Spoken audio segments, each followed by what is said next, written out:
guys, Happy New Year. Ito po, Tagay. Pamparelax. Happy New Year po sa inyong lahat. Yan po.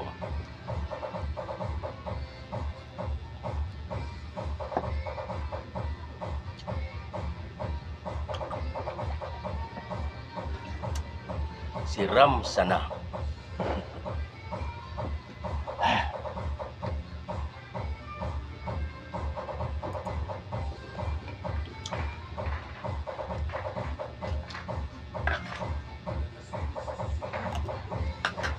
Habang tumatagay po, kumakain para hindi po magutom. Di pa ba?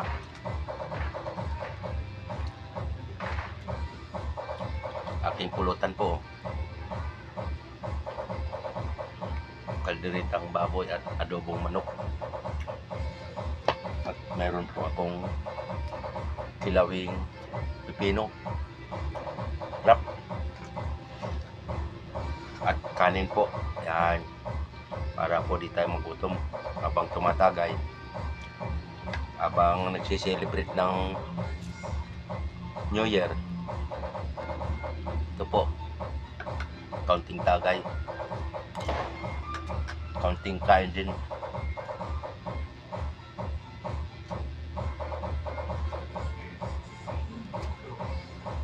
Yan po mga guys, oh.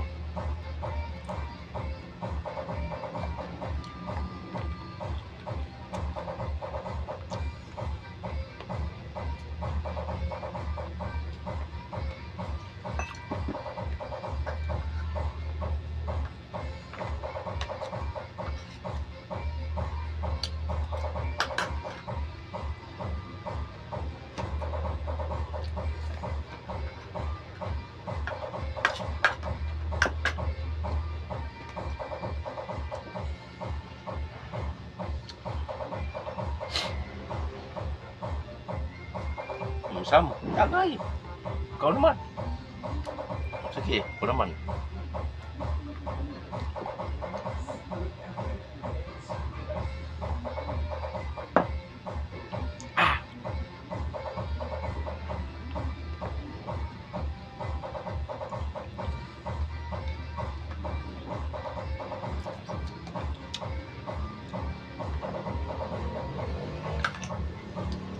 Sabay kain, sabay pipino.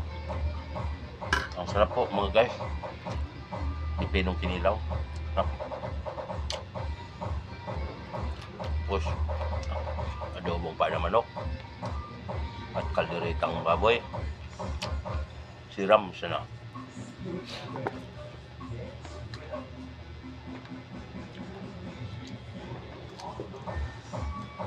Ang kausap ko po rito si Sam.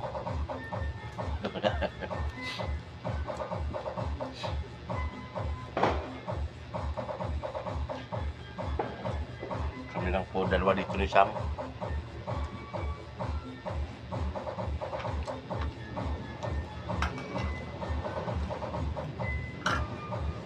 Sabay kain.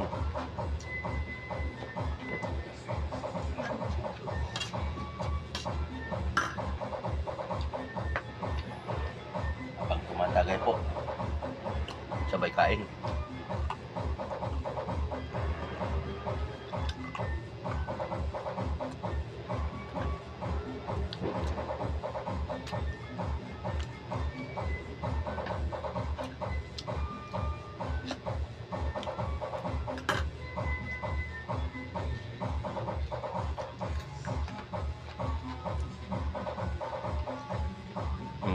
Sam, tagay.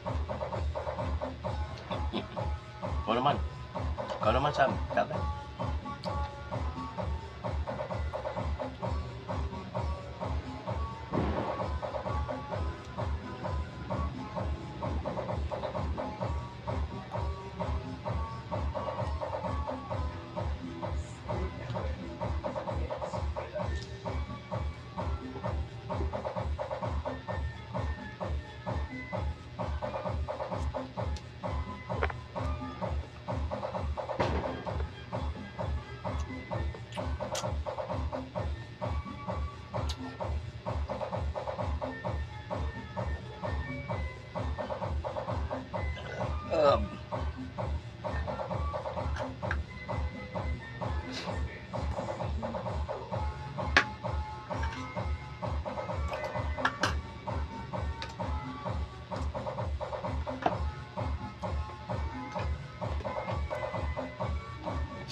Ito po ang magandang tagay.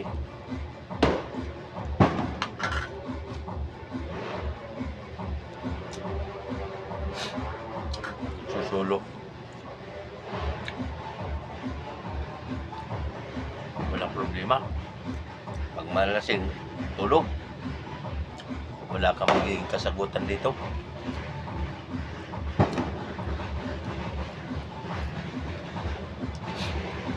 Ang kausap ko po rito, ako lang. Si Sam.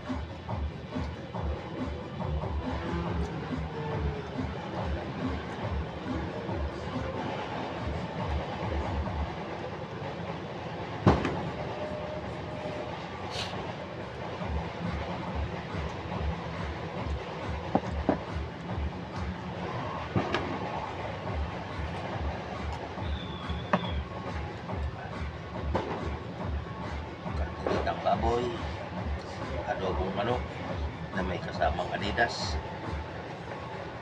siram sarap, at may kilawing pipino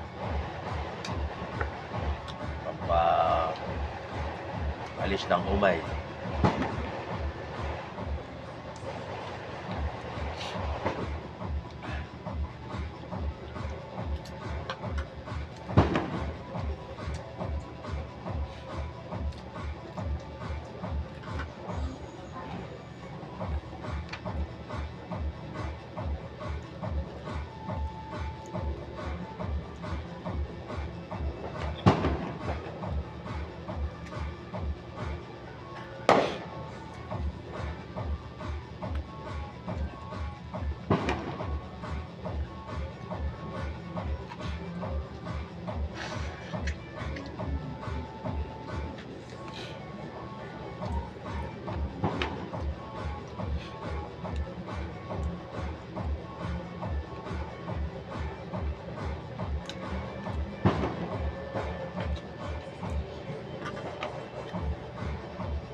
Napakasarap po ng uminom ng magsusulo-sulo. Ano man po mangyari, walang problema. Ako lang din po mag-isa. Ganito po ako talaga.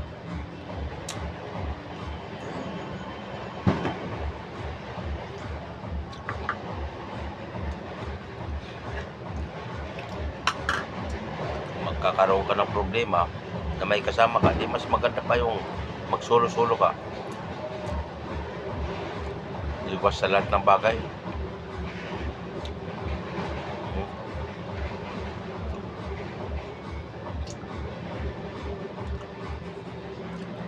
Ang magiging kadiskusyon ko lang, sarili ko po eh. Diba?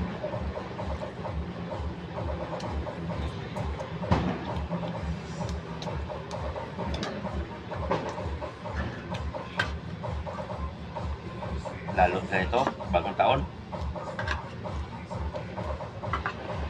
Masarap mag-isa.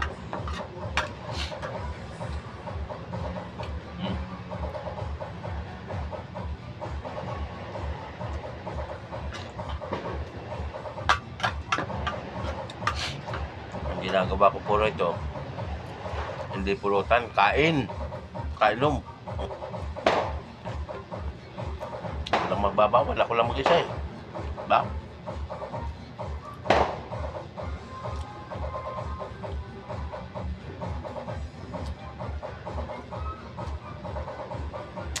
Walang problema.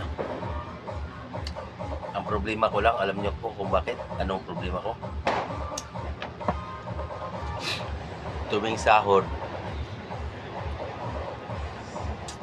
diba ganun po mga guys? May narinig na po ba kayo na sumasahod na laging sobra? Wala, di ba? Ang lagi niyong marinig, yung sahod ko kulang. Di ba? Kahit naman po nagtatrabaho ka, ang sahod mo laging kulang sa mahal ba ng bilihin eh. Tapos po yung mga mambabatas na yan eh, ang sinasabi nila 500 daw, pwede na panutsibuhin na. Utot nila. Sige nga, sila nga mag-budget ng 500 kung kasya pa sa kanya yun.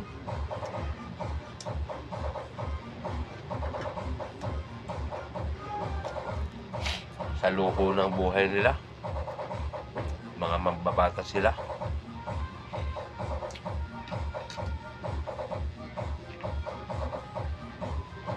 Kaya ba nilang budgetin yung 500 panutsibuhin na? Kalukuhan. Sino bang mambabatas ang nagpapatubad nun? Na 500 pang nitsibina. Iharap sa akin. Mag-usap kami kung ano ba talaga. Kalukuhan niya. 500 pang nitsibina. Kulang pa nga sa tuyo yun. Sa tuyo pa lang ngayon eh.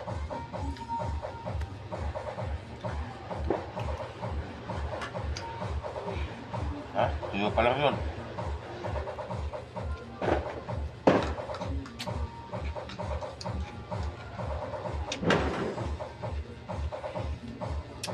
Kaya nga ang ginagawa ng iba, sa halip na magluluto ng gulay, anong ginagawa? Magmanok na lang. Mas mura pa kaysa sa gulay. Tama ba yan sa mga mambabatas na nagsasabi ng 500? Pang disibina? Katarantaduhan. Ikaw, mambabatas.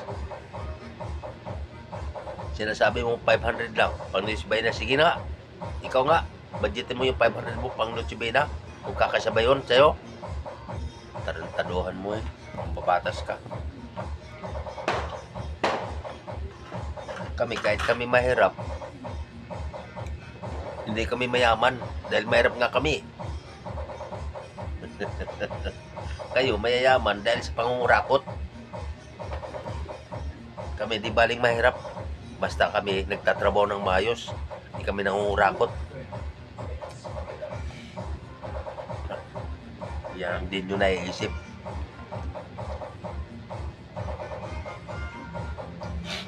Kaya tignan mo, tuwing mag-eleksyon,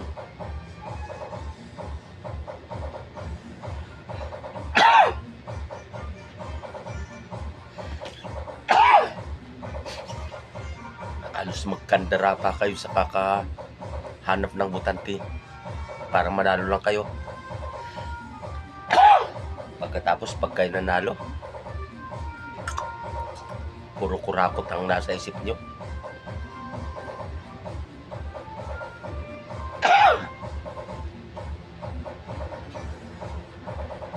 Wala talaga kayo. Kami kahit mahirap, malinis ang konsensya namin, hindi kami katulad ninyo. Mga nasa politiko, puro kayo magnanakaw. Diba?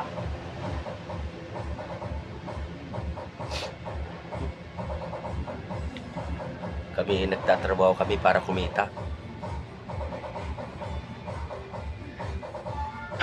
Ang kinikita namin, pinagpapawisan namin, pinaghihirapan namin. Kayong mga mambabatas, lalo kayo dyan sa mga blood control nyo. Hindi na kayo mga naya sa sarili ninyo. Kaming mga mahirap, magnakaw ng isang puso, huli na kami, ikukulong na. Ay kayo, bilyon-bilyon ang kinanakaw nyo. Pero hanggang ngayon, walang nasisentisya ng bitay.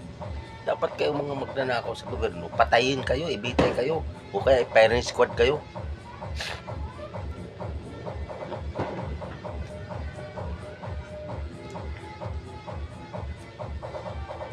Masyado kayo.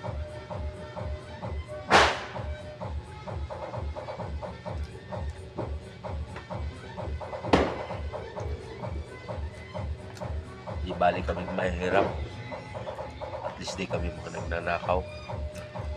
Kumikita man kami, pinagtatrabawan namin ng maayos. Ba? Hmm?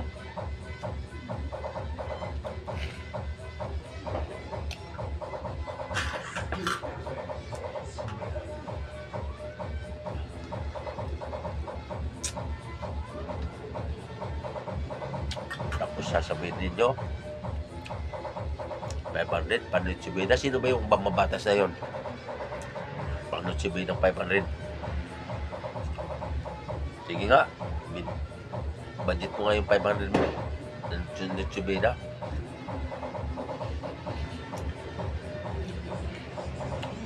Sa tomato sauce pa lang, wala ka na. Paano pa kami gusto namin kumain ng gulay? Sa sobrang mahal ng gulay ngayon.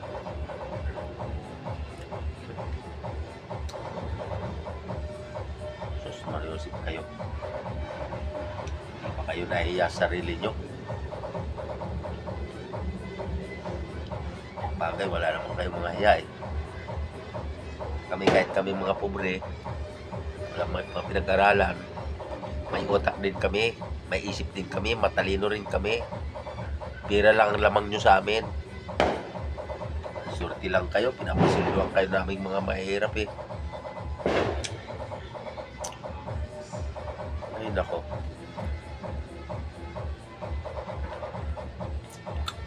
Masyado kayo. Pero di ba kami kahit ganito kami, nag-enjoy kami sa sarili namin.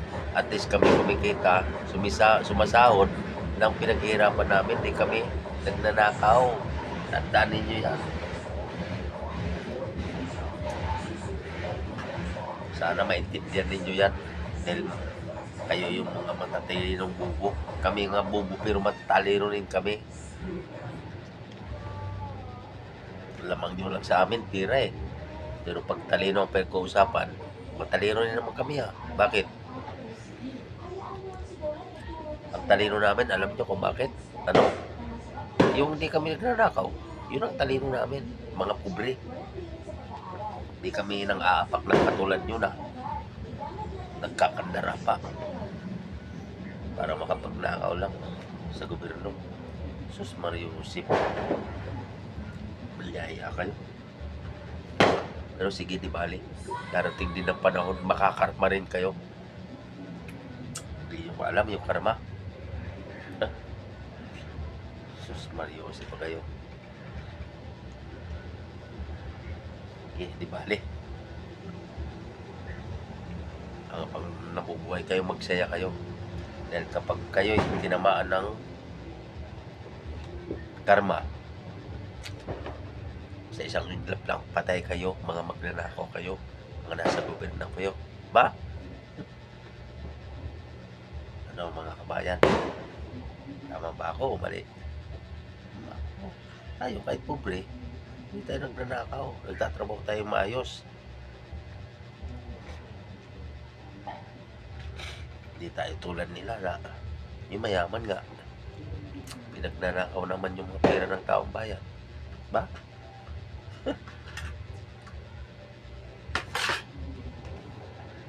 Sus Maria Jose. Happy New Year na lang. Mga guys. Thank you.